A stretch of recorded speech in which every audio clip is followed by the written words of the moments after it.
स्वागत है आपका प्रदेश के नंबर 1 डिबेट शो महाबहस में। मैं हूं आपके साथ मेनका चौधरी और आज एक बड़ा मुद्दा, देश में इस वक्त की सियासत का सबसे बड़ा मुद्दा अयोध्या में राम मंदिर। देश की सबसे बड़ी अदालत में चल रहे अयोध्या मुद्दे पर अब अध्यादेश की आवाज और तेज होने लगी है।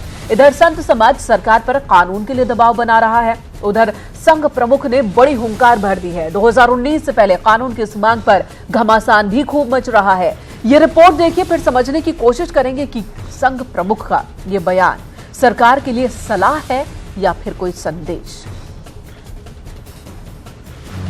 राम जन्मभूमि आंदोलन के सहयोगी संगठन के नाते हम कहते हैं नहीं, राम जन्मभूमि पर शीघ्रतापूर्वक राम मंदिर बनना चाहिए। मोहन भागवत जी ने जो कहा है कि सरकार तत्काल राम मंदिर का निर्माण करावे, क्योंकि राम मंदिर बनना देश का गौरव है।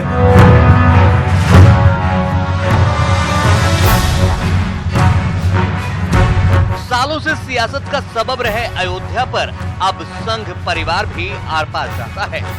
हर कीमत पर राम मंदिर का निर्माण चाहता है और चाहतों के इसी सिलसिले में संघ प्रमुख मोहन भागवत ने कहा है कि राम मंदिर का रास्ता अब कानून से निकलना चाहिए। राम जन्मभूमि आंदोलन के एक सहयोगी संगठन के नाते हम कहते हैं नहीं, राम जन्मभूमि पर शीघ्रतापूर्वक राम मंदिर बनना चाहिए। ये ऐसे है, और इस प्रकरण को केवल लंबा करने के लिए जो हस्तक्षेप चले हैं,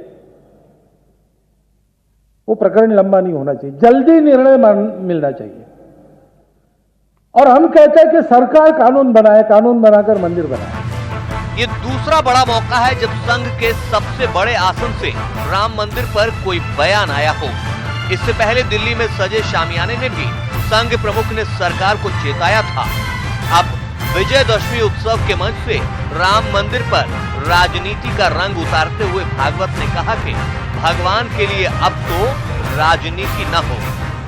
हिंदू समाज तो कितने वर्षों से राह देख रहा है, और लोग जानते हैं, सत्य भी जानते हैं, निर्णय तुरंत आ भी सकता है, लेकिन कुछ लोग हैं जिनको इस पर राजनीति चलानी है, वो इसको लंबा करते हुए दिखाई देते हैं। राजनीतिक लोग हैं। ये राजनीति नहीं आती तो मंदिर कब का बन चुका होता। सहयोग से बनता, समन्वय से बनता, सबके सहयोग से बनता, लेकिन राजनीति आ गई बीच। जमीन के मालिकाना हक से लेकर हर मुद्दे पर संघ प्रमुख ने प्रमुखता से अपनी राय रख दी। अब संघ के खेमे से हुंकार भरी गई तो हलचल होनी भी लाजमी थी। सियासी गलियारों से लेकर धार्मिक इदारों तक भागवत के बयान की सब अपने तौर तरीके से व्याख्या कर रहे हैं। कुछ लोग इस बयान में 2019 के चुनावी निशान खोज रहे हैं। हम चाहते हैं ऐसे लोग बाजा में, जो लोग इस तरीके से इलेक्शन के जो है मौके पर बयान देते हैं, वो हिंदू मुसलमान में फसाद पैदा करते हैं। मजे की बात यह है कि जिन लोगों ने राम मंदिर पर राजनीति की है सबसे ज्यादा, वो कह रहे हैं आज राजनीति मत करो।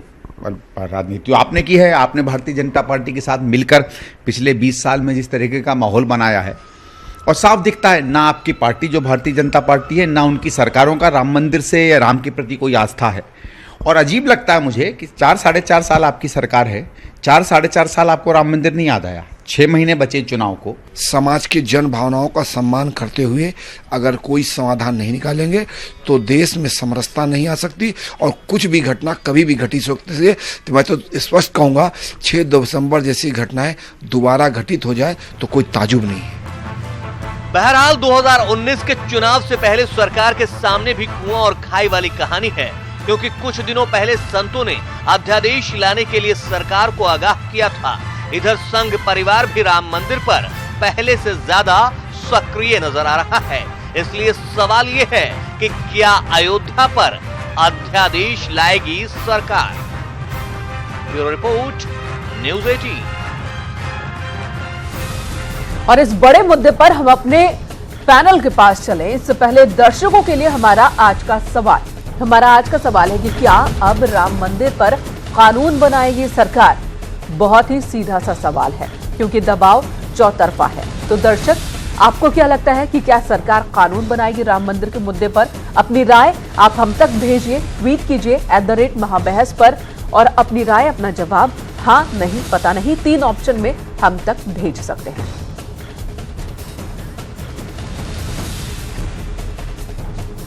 और इस वक्त स्टूडियो में अमिताभ अग्निहोत्री एग्जीक्यूटिव एडिटर हमारे साथ मौजूद हैं।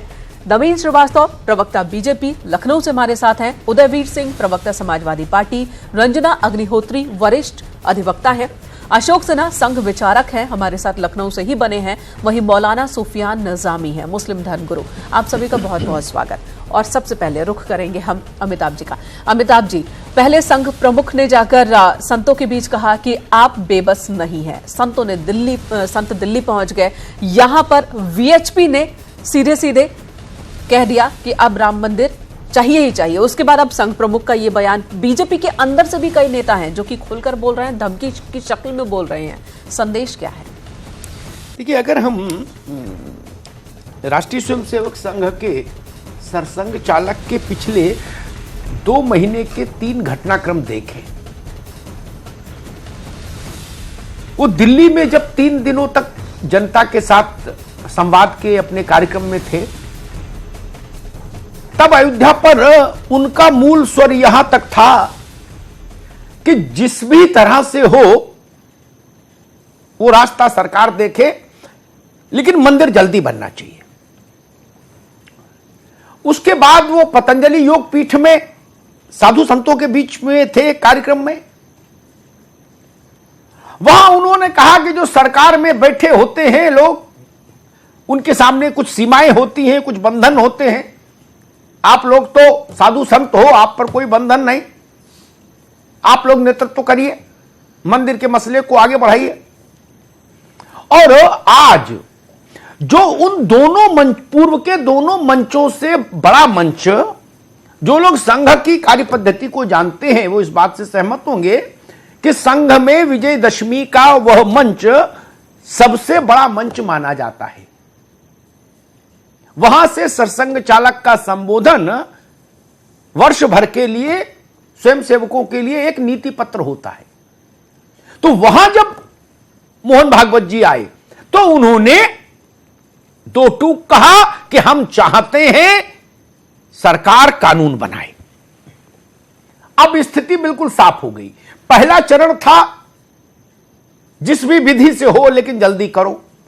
दूसरा था साधु संतों के लिए कि भाई आप आगे बढ़िए, तो साधु संत भी आगे बढ़ गए। वो दिल्ली आकर राष्ट्रपति महोदय को एक लिखित वक्तव्य दे आए, ज्ञापन दे आए, जिसका ऑपरेटिंग पार्ट था हम भारत के महामहिम राष्ट्रपति जी से अनुरोध करते हैं कि वो अपनी सरकार से कहें कि अयोध्या में श्री राम जन्मभूमि मंदिर निर्माण के लिए कानून का रास्ता अपनाया जाए। इस आशय के एक मांग पत्र भी दिया है। और अब सरसंघ चालक ने विजयदशमी के मंच से कह दिया कि मंदिर के लिए कानून बनाइए। यानी उधर के वे परिप्रेक्ष्य में चीजें साफ हो गई। अब गेंद सरकार के पाले में। क्या सरकार संघ प्रमुख के इस संदेश को स्वीकार करेगी? यह बड़ा सवाल है और मुझे लगता है यही आने वाले समय में देश भर में पूछा जाने वाला या उत्सुकता से जिसकी प्रतीक्षा होगी, जिसके उत्तर की, वो प्रश्न रहेगा, ऐसा मुझे लगता है। नवीन जी, अयोध्या पर कई बार इस मंच पर चर्चा हो चुकी महाबहस में, उसके तमाम पहलुओं पर, उसके राजनीतिक पहलू, सामाजिक पहलू, कानूनी पहलू, उन पर एट लेंथ बात हो चुकी, कई राउंड। आज अगर भागवत जी का वक्तव्य नहीं होता और वो भी विजयदशमी के मंच से नहीं होता तो मैं ये विषय लाता भी नहीं, फिर ये विषय मैं नहीं लाता। लेकिन चूंकि व्यक्ति और मंच दोनों पूरे संघ परिवार में सर्वोच्च हैं, इसलिए मुझे लगा कि इस पर चर्चा कर लें। अब ना किंतु है ना परंतु है, ना इफ ना बट, ना ऐसा ना वैसा, सीधी बात कही उन्होंने बड़ी बड़ी सरल हिंदी में। मंदिर के लिए हम चाहते हैं, मंदिर के लिए सरकार कानून बनाए। और जिस 72 परिवार के आप सदस्य हैं, यानी भाजपा जिसकी सदस्य है, उस परिवार के वो मुखिया हैं। श्रीवास्तव जी, ये मान ले देश कि भाजपा के नेतृत्व वाली सरकार अपने परिवार के मुखिया की बात को नतशिर होकर स्वीकार करती है या नहीं, किंतु परंतु है अभी? देखिए अमिताभ जी, परम पूज्य मोहन भागवत जी राष्ट्रीय स्वयंसेवक संघ, जो दुनिया का सबसे बड़ा सामाजिक संगठन है, उसके मुखिया हैं। पूरे देश में 50,000 से अधिक शाखाओं में हमारे संघ के स्वयंसेवक हैं, जिनसे उनको फीडबैक मिलती है कि देश की जनता क्या चाहती है, क्या होना चाहिए, और उसके आधार पर समाज को दशा और दिशा देने के लिए उनके समय समय पर बयान आते हैं। भारतीय जनता पार्टी समाज को दशा दिशा तो मिल ही रही है, मैं पूछ रहा हूं सरकार दशा दिशा समझी कि नहीं? जी नवीन जी, समाज की दशा दिशा ठीक है, नहीं वही मैं पूछ ही रहा हूं, क्या केंद्र सरकार ने दशा दिशा समझी भागवत जी के वक्तव्य की? ये समझ रहा हूं, मैं समझना चाहता हूं। मैं वही बताना चाहता हूं अमिताभ जी। देखिए, भारतीय जनता पार्टी का यह मानना है कि अयोध्या में प्रभु श्री राम का भव्य मंदिर बने। यह भारत नहीं, भारत के बाहर भी रहने वाले करोड़ों लोगों की आस्था का विषय है, और एक राष्ट्रवादी सोच वाली पार्टी होने के नाते हम उन करोड़ों लोगों की आस्था के साथ अपने को संबद्ध करते हैं। मामला अभी सर्वोच्च न्यायालय में है, और सर्वोच्च न्यायालय में इस बात पर नहीं है कि वहां राम मंदिर था या नहीं था। वहां टाइटल डीड है कि 2/3 हिस्सा मिलेगा या तीनों पूरा हिस्सा मिलेगा, और विभिन्न राजनीतिक दलों ने जानबूझ के वोट की राजनीति के लिए इसको लंबित करने का प्रयास किया। आज परम पूज्य भागवत जी ने जो एक मिनट रुकना होगा, अमिताभ जी, मैं कंक्लूड करना चाहता हूं। अभी रुकना होगा, 1 सेकंड रुक जाइए, तभी बात ठीक हो पाएगी। मैंने आज मंदिर पर बहस का आरंभ करते समय किसी पुरानी बात का उल्लेख नहीं किया, वरना ज्यादा पुराना नहीं तो 79 से तो मैं सिलसिलेवार गिना देता। नो कहानी, नो पृष्ठभूमि, नो भूमिका। जी, आज की बहस एक लाइन पर सरसंघ चालक की मानेंगे कि नहीं, बाकी कहानी कोई नहीं है। एक लाइन में ही मैं खत्म करूंगा, सरसंघ चालक की मानेंगे, एक लाइन में खत्म करूंगा। देखिए, अभी हमारी,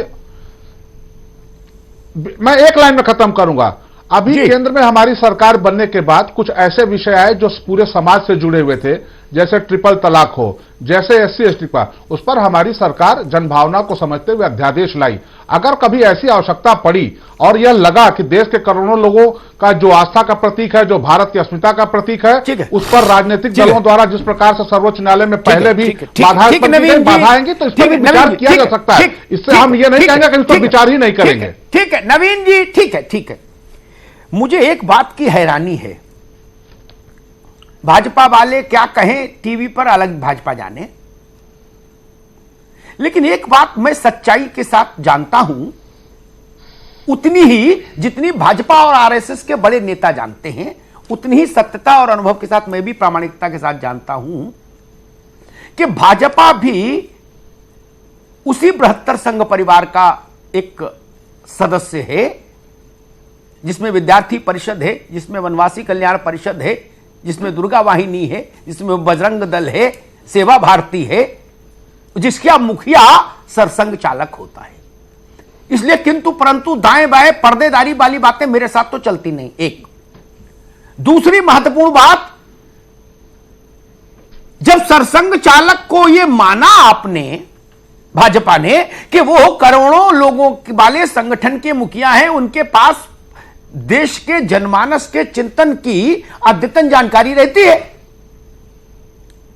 अशोक सिन्हा जी, तब भाजपा अलग से सर्वे कराएगी क्या कि अगर ऐसा वक्त आया और ऐसी जरूरत महसूस हुई, सरसंघ चालक कह रहे जरूरत आन पड़ी, बनाओ, अब और देर नहीं होनी चाहिए, और भाजपा कह रही कि अगर ऐसा दृश्य बना और ऐसा लगा कि जनमानस ये चाहता है, तब चिंतन करेंगे। ये अगर तो लंबा निकल जाएगा, 19 तो पार हुआ। मैं समझता हूं कि अशोक सिन्हा जी, जनता की भावना को भारतीय जनता पार्टी बहुत अच्छी तरीके से समझ रही है, और अपने मैनिफेस्टो में भी उसने इस विषय को इसीलिए रखा था क्योंकि वो जनता के मनोभावना को जानते थे। इतने प्रचंड बहुमत के बाद या सत्ता में आने के बाद जनता की आकांक्षाएं ये थी कि ये समस्या अब जल्दी से सुलझ जाएगा, क्योंकि 67 बार युद्ध हो चुके हैं। सरसंघ चालक की भावना को अच्छे से जान रहे कि नहीं, मैं ये समझना चाह रहा हूं। जनता की भावना तो ठीक है, वो सरसंघ चालक की भावना अच्छे से समझ रहे हैं। और जनता भी अब ये समझा रही है कि कार्य होता हुआ दिखाई पड़ना चाहिए। यदि भावना है तो दिखाई पड़ना चाहिए। और अब यथाशीघ्र वो संसद में इस बात का एक प्रस्ताव लाएं और लोकसभा में तो पास हो जाएगा। अब राज्यसभा में यह स्थिति नहीं है कि कोई बहुत विरोध करेगा, क्योंकि सब मंदिर दौड़ रहे हो, सब मंदिर पर मुद्दत है। अशोक जी, तो आप इस समय वो अनुकूल वातावरण है, कानून बनना अशोक चाहिए। जी, ठीक, एक बात कह के आपकी बात को और संबल देता हुआ मैं उदयवीर जी के पास जाना चाहूंगा, या उदयवीर जी से पहले निजामी साहब के पास फिर आऊंगा, उदयवीर भाई के पास।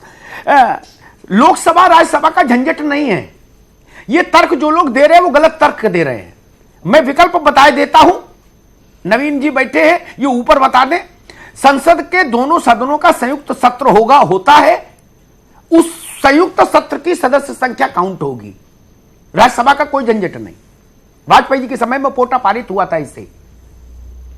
इसलिए ये तर्क जो लोग देते हैं ये टीवी के लिए ठीक है कि राज्यसभा और ऐसा कोई जरूरत नहीं। जो ज्वाइंट सेशन संविधान में इसीलिए रखा गया, इसलिए वो कोई समस्या नहीं। ठीक, निजामी साहब, क्या आपका नहीं ये भी दिखाई पड़ना चाहिए क्या कहता है में कि कौन नहीं चाहिए ना पक्ष में जरा खुल जा।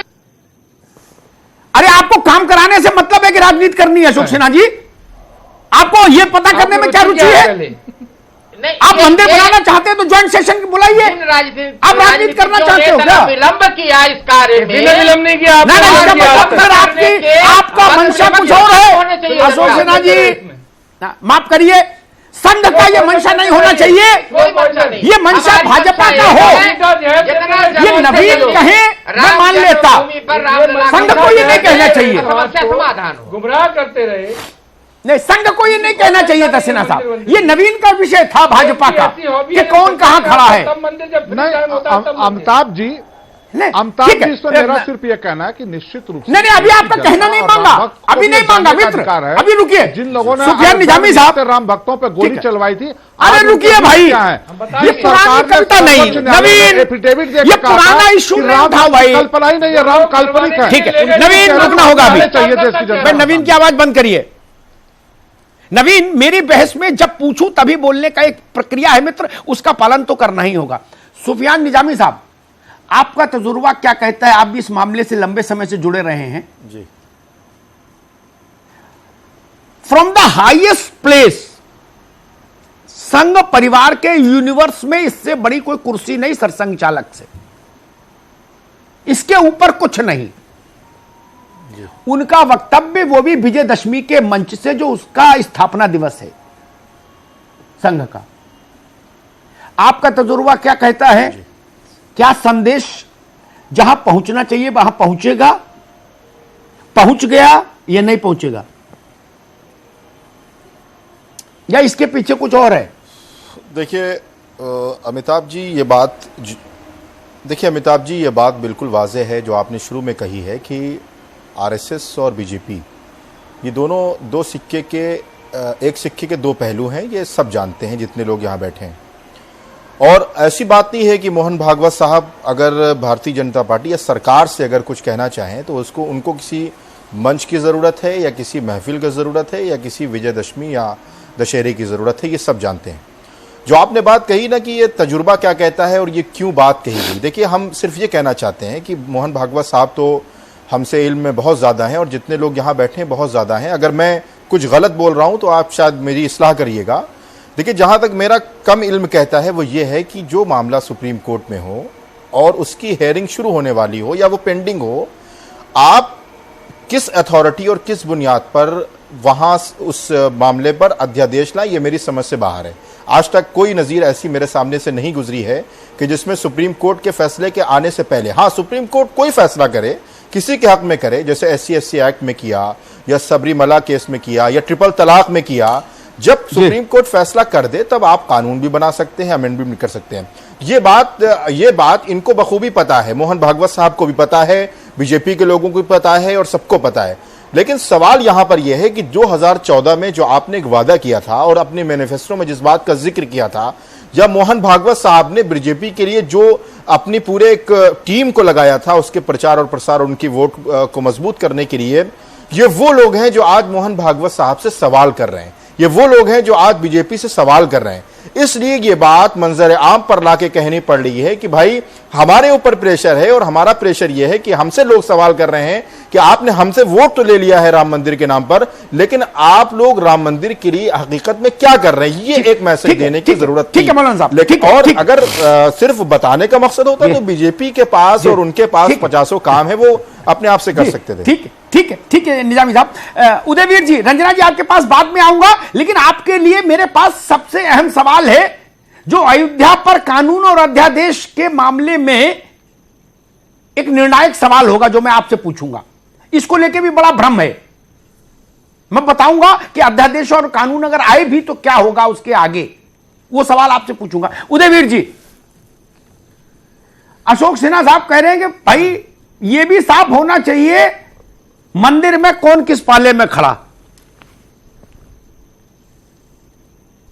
पहले तो ये प्रश्न आपसे, वो जो बात मैं सुफियान निजामी साहब से पूछ रहा था, क्या आपको लगता है कि अब मंदिर के लिए सरकार पार्लियामेंट का रास्ता चुनेगी?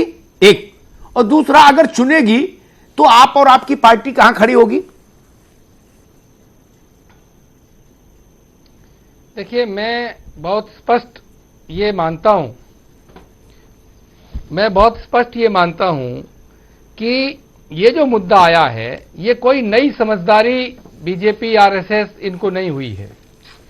इतने दिन तक जब प्रोसीडिंग्स पेंडिंग थी तब आपको सब्र था, और जब उसकी एक्सपीडाइट कार्रवाई शुरू होने वाली है उस समय आपका धैर्य जवाब दे रहा है, और आप कह रहे हैं कि जल्दी से निर्णय करिए, और बड़े मंच से सार्वजनिक रूप से कह रहे हैं।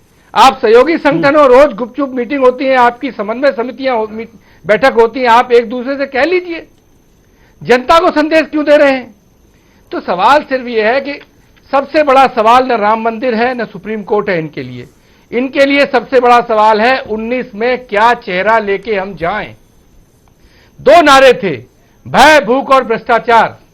भय, आप जानते हैं कानून व्यवस्था की क्या स्थिति है, सड़क पे निर्दोष मारे जा रहे हैं। भूख, किसान की जो इस हालत बुरी हुई है, दिल्ली घेर लिया, हंगर इंडेक्स में कहां चले गए आप, और भ्रष्टाचार जगह जगह चर्चा, चेहरा और भ्रष्टाचार मिला हुआ है। आप देखिए, आज बहुत दिन बाद दोबारा से किसी प्रधानमंत्री के लिए चोरी करने वाला शब्द प्रयोग हुआ है। चाल, इंडियन इकोनॉमी पूरी बैठ गई, पेट्रोल, डीजल, डॉलर, इनका क्या हाल है? ठीक है, और इसके बाद ठीक है, आप जानते हैं एमजे, आपको लगता है कि अभी अयोध्या पर कुछ भी निर्णायक नहीं होने वाला? मैं खत्म कर रहा हूं सर जी। नहीं, मैं कह रहा हूं, अभी खत्म कर रहा हूं सर। मेरा मानना यह है, इन सवालों का जवाब नहीं है। उससे बचने के लिए यह साझा मिला जुला खेल है। ये चाहते हैं कि इस मुद्दे को इस तरीके से गर्म किया जाए, चाहे संसद में लाएं, न हो पाए, झगड़ा फसाद करा के मूल मुद्दों से लोगों का ध्यान हटा दें। ये मिली जुली षड्यंत्र का हिस्सा है। देखिए, कोई संघ संचालक सबसे बड़ा पद नहीं है मेरी होगा मित्र, आप सबसे बड़े पद है। आप मान रहे हैं नूरा कुश्ती? एक मिनट सर, खत्म करिए भाई जी। नहीं, 1 मिनट और। मैं सिर्फ यह कह रहा हूं, आज मोदी और अमित शाह सबसे बड़े पद हैं, और ये किसी भी 19 में आने के लिए कुछ भी कर सकते हैं। ठीक है। रंजना जी, एक सवाल मेरे जहन में है और मुझे लगता है वो भी समझना चाहिए भाजपा के कार्यकर्ताओं को, संघ के स्वयंसेवकों को, दूसरे राजनीतिक दलों के लोगों को, और भगवान राम में आस्था रखने वाले निपट खांटी भारतीयों को भी समझना चाहिए। एक बड़ा भ्रम है कि कानून से मंदिर बन जाएगा। जो कॉमन मैन है, आम भारतीय है, वो मानता है कि कानून संसद चाहेगी तो बन जाएगा। आप वकील हैं और अयोध्या मामले में आप जुड़ी भी रही वकील के नाते। मैं एक स्थिति आपके सामने रखता हूं, क्या कोई ऐसा कानून है विधायिका बना सकती है जो न्यायपालिका की न्यायिक समीक्षा के अधिकार से परे हो जाए? कानून आप बना सकते हैं, लेकिन हर कानून न्यायपालिका की न्यायिक समीक्षा के अधिकार के अधीन रहता है। रंजना जी, मैं ठीक हूं या गलत? फिर मैं दूसरा सवाल करूं। सही कह रहे हैं। अच्छा, अगर एक तर्क दिया जा सकता है, हालांकि अभी आया नहीं, हो सकता है आगे आए, कि इसको हम 9वीं अनुसूची में डाल देंगे, एक तर्क दे सकते हैं बाद में लोग। 9वीं अनुसूची पर भी 2007 में सुप्रीम कोर्ट ने एक 5 सदस्यों की बेंच ने निर्णय दिया कि 9वीं अनुसूची अलंघ्य नहीं है, इसमें भी जो डालोगे वो भी हमारी समीक्षा के अधीन ही रहेगा। बोलो सियावर रामचंद्र की जय। तो मान लीजिए कोई सरकार पार्लियामेंट से कोई रास्ता निकाले भी और उसको कोई XYZ जाके सुप्रीम कोर्ट में खड़ा कर दे उस रास्ते को, तब रंजना जी क्या इतना सरल है मामला? मुझे जरा कानूनी भाषा में समझाइए। अमिताभ जी, सबसे पहले आपको न्यूज 18 के परिवार को और सभी लोगों को महानवमी और विजयादशमी की बहुत बहुत बधाई। जी आपको भी। सुप्रीम कोर्ट ने एक प्रेम नारायण का धन्यवाद। गवर्नमेंट ऑफ उड़ीसा और एक प्रेम नारायण का केस हुआ, उसमें सुप्रीम कोर्ट ने कहा, ये स्पष्ट सुप्रीम कोर्ट ने कहा कॉन्स्टिट्यूशन बेंच ने, कि जो कॉम्प्लेक्स लिटिगेशंस होते हैं उनको, कॉम्प्लेक्स लिटिगेशंस होते हैं जैसे अपना राम जन्मभूमि का केस और बहुत सारे केसेस ऐसे हैं जिनको कॉम्प्लेक्स लिटिगेशंस की कैटेगरी में डाला जाता है। तो कॉम्प्लेक्स लिटिगेशंस जहां पर होते हैं और मैटर सुप्रीम कोर्ट में या किसी भी अदालत में पेंडिंग है, तो during pendency of the case ordinance लाया जा सकता है, टेम्परेरी लॉ बनाया जा सकता है for the purposes of resolution of that case. यहां पर भी 123 के आर्टिकल 123 के तहत ऑर्डिनेंस बनाया जा सकता है। ये टेम्परेरी लॉ है और जब उस लॉ का इंप्लीमेंटेशन हो जाए तो वो ऑटोमेटिक इन्फ्रेक्चुअस हो जाता है। अब यहां पर इतनी परेशानी नहीं है। मोहन भागवत जी ने कहा, ये बात कही, सरल भी है और कठिन भी है। ये बात और पहले कहनी चाहिए थी, 4.5 साल में और पहले कहनी चाहिए थी, तो इस पर हो सकता है और विचार विमर्श होता। सोचा जाए तो कठिन भी बहुत है, और अगर इस पर इंप्लीमेंटेशन करने की इच्छा हो, अगर एक प्रबल इच्छा शक्ति हो, तो ये सरल भी हो जाएगा। सुप्रीम कोर्ट की बहुत सारी नजीरें हैं कि जिसमें मुकदमे लंबित रहे। ये कॉम्प्लेक्स लिटिगेशन है और इसमें जो जजमेंट हुआ वो पार्टीशन सूट नहीं था, वो टाइटल सूट था। सिर्फ इतना ही ऑर्डर 7 रूल 7 को ही चैलेंज किया गया है। बाकी तो सारी चीजें ठोस सबूतों, साक्ष्यों और वैज्ञानिक रिपोर्ट जो आई ASI की रिपोर्ट, उसके आधार पर पूरा जजमेंट आया है। अगर ऑर्डिनेंस बन जाता है तो थोड़ी जल्दी होगी, मंदिर बन जाएगा। रंजना जी, हाँ। रंजना जी, एक बात मेरी समझ में नहीं आई। एक बात समझ नहीं आई, वकील ही वकील हैं सरकार में और देश के नामचीन वकील हैं, संविधान के जानकार हैं जी, अरुण जी हैं, रविशंकर जी हैं, तमाम लोग हैं। 4.5 साल थे भी। मंदिर कॉम्प्लेक्स इशू है या नॉन कॉम्प्लेक्स इशू ये भी पता था जी। सुप्रीम कोर्ट ने प्रेम प्रकाश के मामले में क्या रूलिंग दी ये भी पता होगा। फिर ये दिन क्यों आ गया? हाँ, फिर ये क्यों ऐसी स्थिति निर्मित हुई? अब ये दिन क्यों आया? मैं अभी इस बात से सहमत नहीं हो पा रहा। भाई बताएंगे ये ठीक, मैं ब्रेक पर एक जाना है, लेकिन ब्रेक के बाद आएंगे तो इस पर जरूर बात करेंगे। मैं अभी इस बात से सहमत नहीं हो पा रहा कि जब सुप्रीम कोर्ट में केस के सुनवाई, फाइनल सुनवाई के सारे हर्डल्स समाप्त हो चुके पिछले जजमेंट पर, जो ऑब्जर्वेशन आया था कि क्या मस्जिद इस्लाम का इंटीग्रल पार्ट है, इस मसले पर जब सुप्रीम कोर्ट ने अपनी राय दी तो वो अंतिम हर्डल था इस केस की अंतिम सुनवाई में, वो हट गया। अब केवल यही तय होना है उस जमीन का मालिक कौन, सरल हिंदी में मंदिर मस्जिद तय नहीं होना, उस जमीन के टुकड़े का मालिक कौन। तो तब उस पर आज आप अध्यादेश लाने की स्थिति करेंगे, तब तो फिर देश की सबसे बड़ी अदालत के लिए बड़ी विचित्र स्थिति हो जाएगी। जब वो रोड साफ कर रही थी तब अध्यादेश क्यों नहीं आया? में एक तरफ राम मंदिर के मुद्दे पर, खासकर जो मालिकाना हक है जमीन का, उस मुद्दे पर इसी अक्टूबर के आखिर से सुप्रीम कोर्ट में रोजाना सुनवाई शुरू होनी है, तो दूसरी तरफ बवाल खड़ा कर दिया है, संतों ने भी दबाव बनाना शुरू कर दिया है, आरएसएस की ओर से भी खुलमखुला दबाव अब देखने को मिल रहा है। तो मामला जितना साफ होता दिख रहा था अब उलझता हुआ दिख रहा है। अमिताभ जी, कुछ ऐसा ही है क्या? देखिए, मुझे ऐसा लगता है, पता नहीं क्यों, कि अयोध्या पर सुप्रीम कोर्ट के फैसले का इंतजार करेगी सरकार, ऐसा मुझे लगता है। ये मेरी सूचना नहीं, ये मेरी समझ बनती है। अभी कल क्या हो, कल पर निर्भर करेगा, लेकिन आज तक के घटनाक्रम ये बताते हैं। नवीन जी, पूरी बहस आपने देखी, रंजना अग्निहोत्री ने उसको एक वैधानिक दृष्टि से उसकी थोड़ा विश्लेषण किया और उन्होंने कहा कि काचुप साध रहा बलवाना, हाथ पे आंवले जैसा मामला है, चटमंगनी पटव्या। 24 घंटे में अध्यादेश ड्राफ्ट होता है, 5-7 पन्ने कुल लिखने पड़ते हैं, टाइप करवाने हैं, है ना। संसद का सत्र बुलाइए और जय श्री राम, प्रवेश नगर कीजिए, सब काजा हृदय राग कौशलपुर राजा। नवीन जी, अमिताभ जी, देखिए, भारतीय जनता पार्टी या भारतीय जनता पार्टी की नरेंद्र मोदी नेतृत्व की सरकार ने कभी इस बात को इनकार नहीं किया कि हम ऐसा नहीं कर सकते हैं या हम अध्यादेश नहीं ला सकते हैं। आवश्यकता पड़ेगी देश हित में, समाज हित में, तो सरकार वह हर संभव कदम उठाएगी जो राष्ट्र के हित में होगा। और हमारे तो देश और समाज के हित के लिए तो आप बताइए, आपके एक्ट हो उसमें बिल्कुल बिल्कुल बिल्कुल। लेकिन जो सबसे बड़ी चीज है, देखिए अमिताभ जी, जो आज बहस का जो मुख्य चीज है, जिसको अभी आप खुल के नहीं चर्चा कर रहे हैं, वह चर्चा यह है, जो विपक्ष आरोप लगा रहा है और इनडायरेक्टली आप भी ये कहना चाहते हैं कि चुनाव 2019 का नजदीक आया है, इसलिए यह विषय उठाया जा रहा है। अमिताभ जी, भारतीय जनता पार्टी 2019 के चुनाव में, 2014 में नरेंद्र मोदी जी के नेतृत्व की सरकार ने जो काम किए, उसके आधार पर सबका साथ सबका विकास के आधार पर हम चुनाव लड़ेंगे।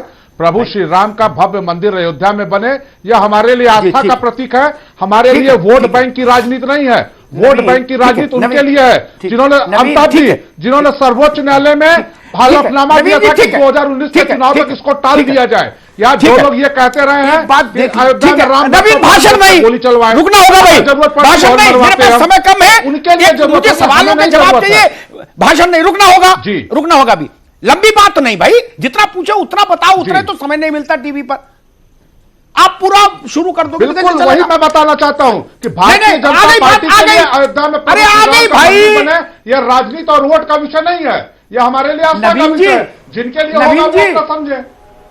नवीन जी, एक बात आपसे कहूं, मैं अयोध्या के मैं मसले को तब से फॉलो कर रहा हूं जब आप राजनीति में नहीं होंगे, इसलिए इतिहास की जरूरत नहीं, वर्तमान में बात कर लीजिए। सुफियान निजामी साहब, कर रहा हूं अमिताभ जी, ठीक है, ठीक है, वर्तमान पर ही बात करिए ना। जो मुद्दे उठाए जा रहे हैं, सुफियान निजामी इसी आधार पर उठाया जा रहा है कि 2019 का चुनाव नजदीक है और आपने इन चीजों को खड़ा चुनाव होगा तो चुनाव की बात होगी, चुनाव होगा तो चुनाव भी उठेगा ही, विषय आएगा ही, ये कोई रोक नहीं सकता। और ना ये निर्धारण किसी पार्टी की पहली बात होगी, और हम अपने काम पर सुफियान निजामी साहब सबका विकास क्या वोट मांगेंगे, हम प्रभु श्री राम नवीन श्रीवास्तव कह रहे हैं। अब देखिए, बड़ा विचित्र मामला है, आरएसएस कह रही है जनता के मन में ये सबसे बड़ा मसला है कि मंदिर बनाओ, ठीक। नवीन जी कह रहे हैं कि भाई हम तो काम के नाम पर बात करेंगे। निजामी साहब वो कह रहे 14 में भी काम के नाम पर बात की और अभी काम के नाम पर बात करेंगे। भारतीय जनता पार्टी का यह स्टैंड है, हाँ जी, मैं यही अर्ज करना चाहता हूं कि अगर भारतीय जनता पार्टी का यह स्टैंड है कि वो सबका साथ सबका विकास के मुद्दे को आगे लेकर चलती हैं, मंदिर और मस्जिद के चक्कर में नहीं पड़ती हैं, मंदिर और मस्जिद का जो फैसला होगा वो सुप्रीम कोर्ट करेगा, तो ये बड़ा स्वागत योग्य जो इनका स्टेटमेंट है, इसका मैं लगता हूं सबसे पहले मुझे स्वागत करना चाहिए कि कम से कम एक सरकार ऐसी है जो इन इश्यूज को दरकिनार करके जो आवाम के जो मेन मुद्दे हैं और जो पर्सनल चीजें जो हमारी जुड़ी हुई हैं, चाहे वो विकास हो, चाहे रोजगार हो, चाहे महंगाई हो, सारी मुद्दों को अगर नवीन श्रीवास्तव जी कहना चाहते हैं ज्यादा हम ज्यादा नहीं को कंट्राडिक्ट करता है। बिल्कुल बिल्कुल बिल्कुल बिल्कुल मैं बिल्कुल मैं वही कहना चाह रहा हूं कि अगर ये मुद्दा है श्रीवास्तव जी का, तो ये बड़ा स्वागत योग्य है, आम जनता उसका स्वागत करेगी और सबसे पहले मैं स्वागत करूंगा। लेकिन ये जितनी आसानी से ये कह रहे हैं उतनी आसानी से ये बात है नहीं। देखिए, स्टेजों पर राम मंदिर के हित की बात की जाती है। हमारे सीएम योगी आदित्यनाथ साहब जब अयोध्या जाते हैं तो वो कहते हैं कि संतों की कुर्बानी जायज रहेगी और बेजा नहीं जाएगी, और जब भगवान राम की इच्छा होगी तो मंदिर बन जाएगा। लेकिन जब ऑन पेपर बात की जाती है तो हमारे मुख्तार अब्बास नकवी साहब कहते हैं कि राम मंदिर हमारे एजेंडे में नहीं है। तो ये दो तरीके की बात है। एक बात तो वो है जो स्टेज पर कही जाती है, तकरीरों में की जाती है, और एक वो बात है जब आप सवाल करते हैं किसी डिबेट में या कोई हमारे मीडिया के साथ जब किसी प्रेस कॉन्फ्रेंस में सवाल करते हैं तो फिर जवाब दूसरा आता है। तो अब ये रुख को खुद साफ करना पड़ेगा बीजेपी को कि वो किस तरफ होगा। एक तरफ इधर मोहन भागवत उधर है या दूसरी तरफ है। ठीक है, वो निजामी साहब, ठीक है। उदयवीर जी, क्या लगता है 19 के चुनाव में या 19 से पहले, अभी तो राजस्थान, मध्य प्रदेश, छत्तीसगढ़, मिजोरम सेमीफाइनल फिर फाइनल, क्या इन चुनावों में अयोध्या में राम जन्मभूमि मंदिर, राम का मंदिर एक बड़ा विषय बनेगा? आपका हंच क्या कहता है, आपकी समझ क्या कहती है? मेरा अनुभव ये कहता है कि ये माहौल बिगाड़ते हैं, बात दूसरी करते हैं। इन्होंने विकास की बात की, लेकिन मोदी जी, योगी जी, सारे लोग शमशान और कब्रिस्तान को विधानसभा चुनाव में लेके आए। इन्होंने काम की बात की, सबका साथ सबका विकास किया, लेकिन जब कैराना में चुनाव हुआ तो योगी जी ने भाषण क्या दिया? आप खुद जानते हैं, आप सबको फॉलो करते हैं। एक ऐसी स्थिति आ गई है कि जब ये काम की बात करते हैं, विकास की बात करते हैं, कानून व्यवस्था की बात करते हैं, तो मेरी जानकारी है कि लोग टीवी बंद कर देते हैं या चैनल बदल देते हैं, जैसे आपने नवीन श्रीवास्तव जी को रोक दिया भाषण देने से। इसलिए ये चाहते हैं कि बातें तो, घोषणा पत्र तो कुछ और हो, लेकिन देश का माहौल ऐसा बिगाड़ दिया जाए कि लोगों का ध्यान कहीं और चला जाए। तो ध्यान बांटने की पूरी राजनीति कर रहे हैं। इसलिए ये चाहते हैं कि चुनाव, बातें कुछ और करेंगे लेकिन संदेश कुछ और देंगे, घोषणा पत्र कुछ और होगा, मंच से भाषण कुछ और होगा। ठीक है, उदयवीर जी रोकेंगे, उदयवीर ध्यान रुकना होगा, ध्यान है। अशोक सिन्हा साहब, क्या विजयदशमी पर सरसंघ चालक के आज के संबोधन के बाद यह माना जाए कि 2019 के चुनावी महासमर में अयोध्या एक बड़ा मुद्दा बनने जा रहा है?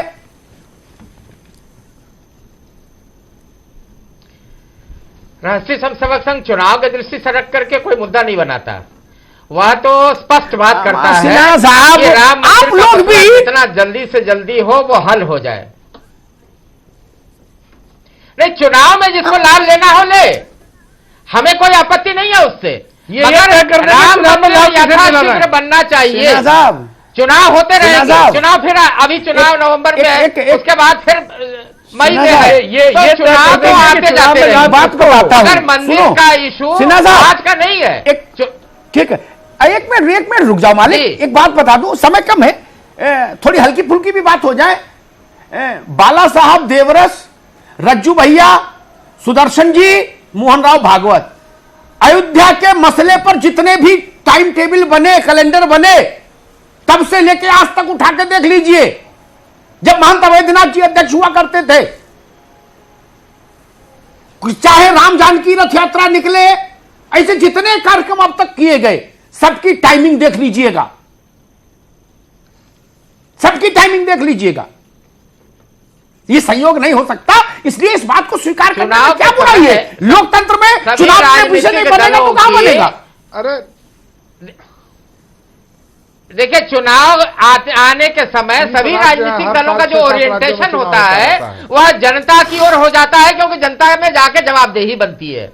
और जब वो जनता के प्रति ओरिएंटेड होते हैं तो उस समय अगर यह मसला तेजी से पकड़ लेता है, वो इसलिए पकड़ता है कि यही वक्त है, इनसे जितना आप काम करा सकते हो करा लो, चाहे जो राजनीतिक दल हो। समाज भी यही देखता है, को मानने में भाई समाज भी यही देखता है। ठीक है, ठीक है, और इस समय स्पष्ट रूप से जितना जल्दी समाधान हो सके, मैं एक बात नहीं समझ पाता, ये क्यों कहा जाए टेलीविजन पर, ये क्यों एक हिपोक्रेसी रहे ओढ़ के हम सब लोग कि देखिए अयोध्या राजनीति का विषय नहीं है, मंदिर राज का राजनीति से कोई लेना देना नहीं। क्यों?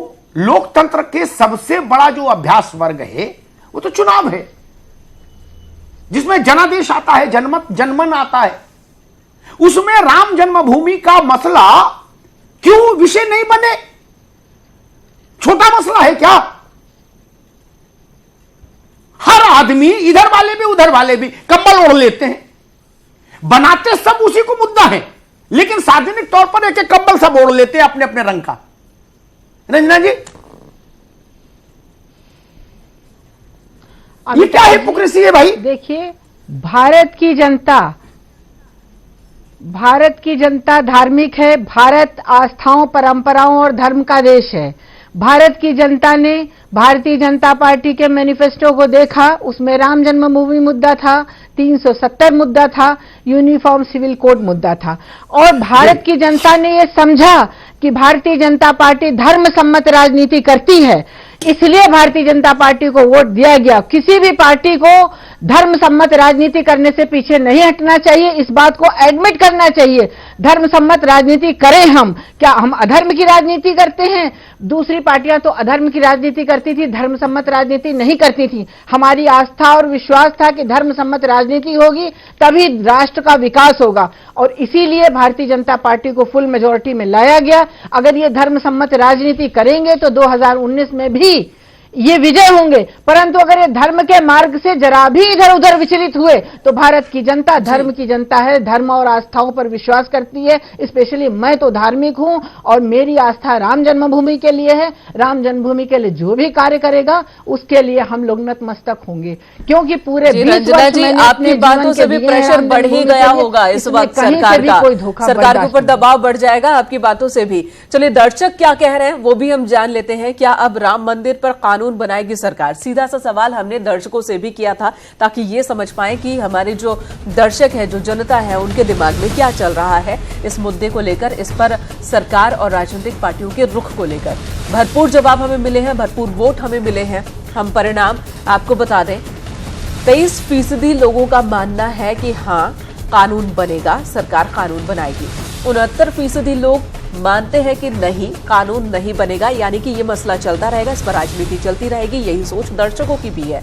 8% दर्शक राय कुछ नहीं बना पाए हैं, वो किसी न किसी कंफ्यूजन में है।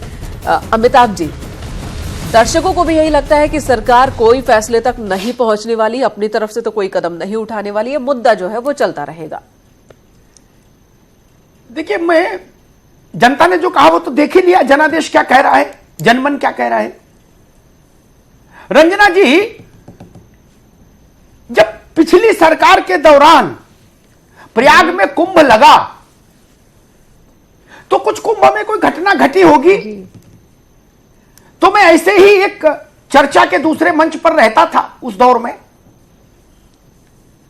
वहां ये विषय आया कि कुंभ में मैंने की थी, नहीं, मैं दूसरी बात कर रहा हूं। तब ये कुंभ पिटीशन का मसला नहीं, तब मसला ये आया कि कुंभ में राजनीति क्यों होती है भाई।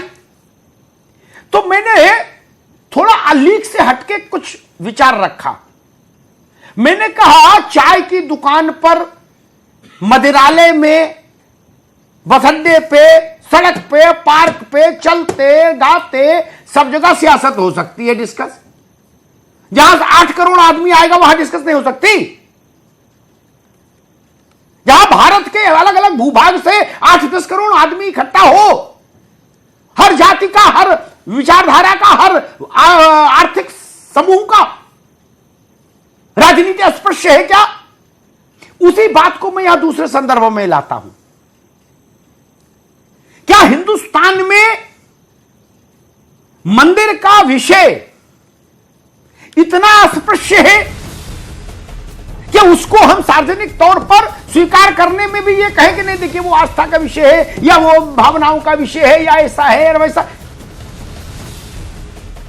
अगर लोकतंत्र में लोक सबसे बड़ा है तो लोक मन की बात को सिर माथे लगाने में क्या समस्या है?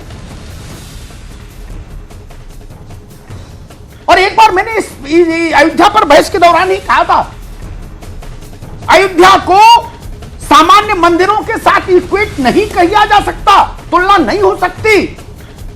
जो दर्जा वेटिकन सिटी का, जो दर्जा मक्का मदीना का, जो दर्जा गोल्डन टेम्पल का अपने अपने धर्मों में है, वही स्थान अयोध्या का है। तो अगर इसमें भारत की सरकार भी कोई भूमिका निभाए तो इसमें क्या समस्या है? एक समाधान हो, एक संतोष हो, एक विवाद समाप्त हो। 500 साल से विवाद चल रहा है लगातार। इतना बड़ा कालखंड कहीं आपको दुनिया के इतिहास में शायद ही मिले जहां इतना लंबा विवाद चल जाए।